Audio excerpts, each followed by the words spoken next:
ஆண்டுகளை கடந்தும் அனைத்திந்திய அண்ணா திராவிட முன்னேற்றக் கழகம் நின்று நிலைத்திருக்கும். அண்ணாவின் உருவம் பொறித்த கொடி என்றும் எங்கும் எப்பொழுதும் பட்டொளி வீசி பறக்கும் என்று புரட்சித் தலைவர் தெரிவித்தார்.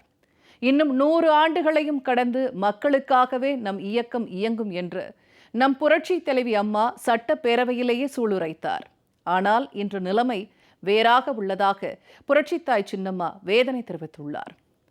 நாட்டில் உள்ள அனைத்து அரசியல் கட்சியினரும் பார்த்து பொறாமைப்படும் அளவிற்கு ஒளிர்ந்த நம் இயக்கம் இன்றைக்கு ஏளனமாக பேசும் அளவுக்கு இருப்பது மிகவும் வேதனை அளிப்பதாக கழக பொதுச் செயலாளர் புரட்சித்தாய் சின்னம்மா குறிப்பிட்டுள்ளார். நம் இரு பெரும் தலைவர்கள் இல்லாத நிலையில் இன்று கழகம் பெரும் சோதனைக்கு ஆளாகியுள்ளது.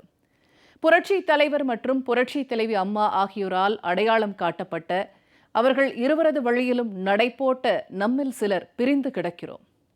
கட்சியிலிருந்து விலக்கப்பட்டவர்கள், விலகி இருப்பவர்கள் என அனைவரும் கரம் கோர்த்து ஒன்றிணைந்து நம் எதிரியை வென்றாக வேண்டிய கட்டாயத்தில் இருக்கிறோம் என புரட்சித்தாய் சின்னம்மா தெரிவித்துள்ளார். மனமாச்சரியங்கள் மறந்து, கருத்து வேறுபாடுகளை கடந்து கட்சி முக்கியம், கட்சியின் நலன் முக்கியம், கட்சியின் எதிர்காலம் முக்கியம், கட்சியின் வெற்றி முக்கியம். அந்த வெற்றி திமுக என்ற தீய சக்தியை வரும் சட்டமன்ற தேர்தலில் வீழ்த்துவதாக அமைவது மிக முக்கியம் என்பதை உணர்ந்து நாம் செயல்பட வேண்டிய முக்கிய தருணம் இது என புரட்சித்தாய் சின்னம்மா வலியுறுத்தியுள்ளார்.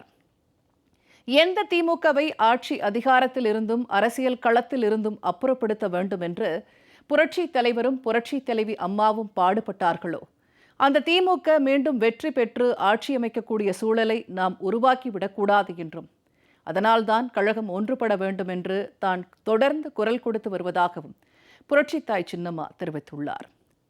தனக்கு எந்த சுயநலமும் கிடையாது, மக்கள் நலத்தை மட்டுமே எப்பொழுதும் தான் சிந்திக்கின்றேன்.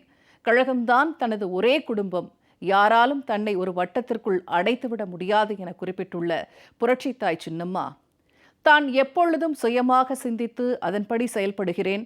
தனக்கு கழகத்தினர் யார் மீதும் எந்தவித கோபமோ வருத்தமோ இல்லை. தான் இதைவிட கடினமான சூழ்நிலைகளை எல்லாம் தனது சிறு வயதிலேயே கடந்து வந்துவிட்டேன் என தெரிவித்துள்ளார்.